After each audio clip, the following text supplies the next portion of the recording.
महर्षि, वो विराट कोहली और अनुष्का आए थे। विराज बैठ, प्रसन्न हो? ठीक। हाँ, नहीं, ठीक ही रहना चाहिए। हम आपको अपने प्रभु का विधान बताते हैं थोड़ा सा। जब प्रभु किसी पर कृपा करते हैं, ये वैभव मिलना कृपा नहीं है, ये पुण्य है। पुण्य से एक घोर पापी को भी बहुत, देखो, पाप करके भी उनका कोई पुण्य है जिससे वो सुकृत पूर्व के सुकृतवश चल रहे हैं, नया पाप है। ये वैभव बढ़ना या यश बढ़ना, ये भगवान की कृपा नहीं मानी जाती। भगवान की कृपा मानी जाती है अंदर का चिंतन बदलना, जिससे आपके अनंत जन्मों के संस्कार भस्म होकर और अगला जो है वो बड़ा उत्तम होगा। अंदर के चिंतन से होता, बाहर से कुछ नहीं होता। मात्र अंदर का चिंतन। अच्छा, अंदर का चिंतन हम लोगों का स्वभाव बन गया बहिर्मुखी। बहिर्मुखी मतलब बाहर, बाहर यश, कीर्ति, लाभ, विजय, इससे हमको सुख मिलता है। अंदर से कोई मतलब नहीं रखता, कोई विरला ही अंदर से। अब क्या होता है, भगवान जब कृपा करते हैं तो संत समागम देते हैं, फिर दूसरी जब कृपा होती है तो विपरीतता देते हैं, और फिर अंदर से एक रास्ता देते हैं। ये मेरा रास्ता है, ये परम शांति का रास्ता है, ये शांति का रास्ता नहीं। भगवान वो रास्ता देते और जीव को अपने पास बुला लेते हैं। बिना प्रतिकूलता के संसार का राग नष्ट नहीं होता। किसी को भी वैराग्य होता है तो संसार की प्रतिकूलता देखकर वैराग्य होता है। सब कुछ हमारे अनुकूल है तो हम आनंदित होकर उसका भोग करते हैं। जब हमारे ऊपर प्रतिकूलता आती है तब ठेस पहुंचती है कि इतना झूठा संसार, तो अंदर से भगवान रास्ता देते हैं। ये सही है। भगवान बिना प्रतिकूलता के इस संसार को छुड़ाने का कोई भी औषधि नहीं रखी।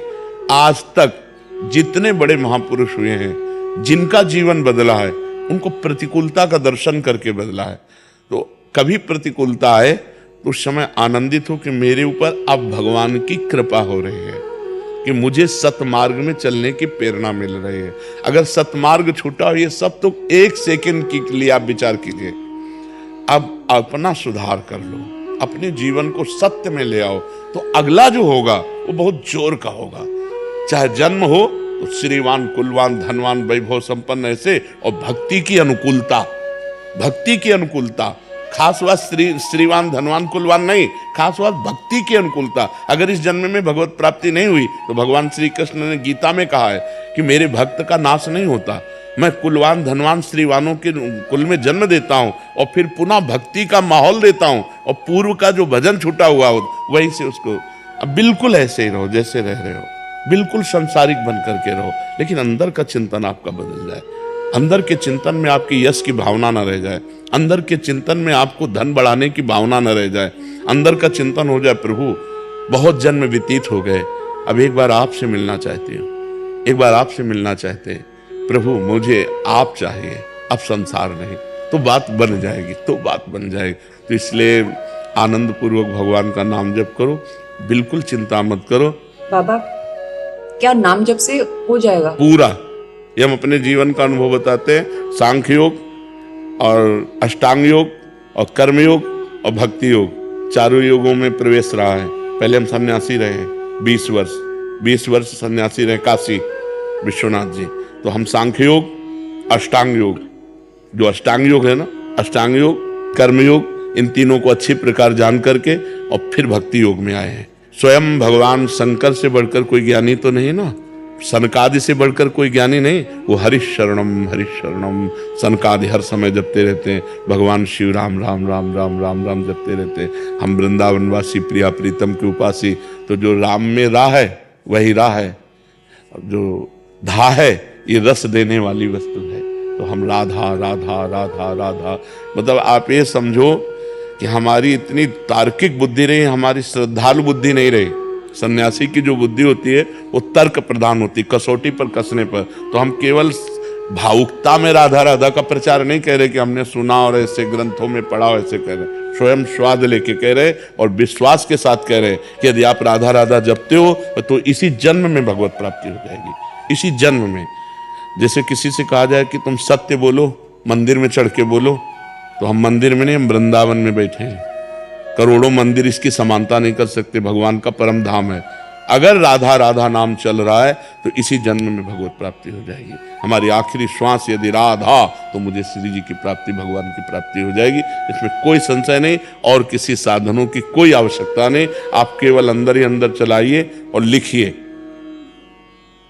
देखो, हम जो कह रहे हैं उसको समझो। बहुत अधिक नाम जपने की हमें चेष्टा नहीं करनी, कम संख्या हो लेकिन मन लगा करके हो।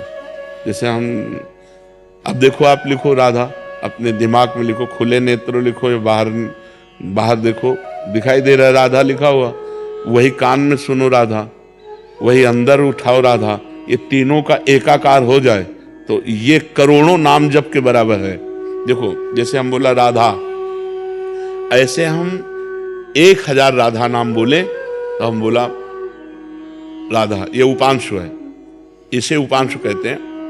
राधा राधा राधा राधा 1000 बार, ये उपांशु हुआ।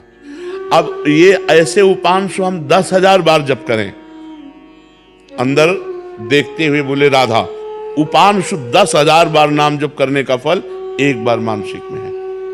इतना बड़ा फल है ये। ऐसे राधा राधा राधा चल रहा है, नेत्रों से हम उसे देख रहे हैं, कानों से उसे सुन रहे हैं। आप देखना कि अगर मन भगेगा तो आप लिख नहीं पाओगे राधा नाम, अगर लिख रहे हो तो मन भगेगा नहीं।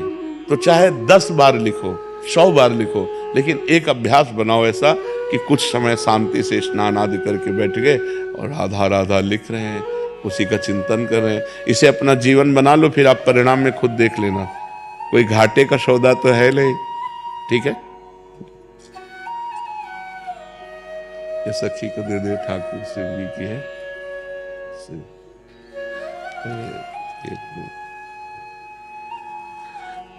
खूब आनंदित रहो, नाम जप करते रहो।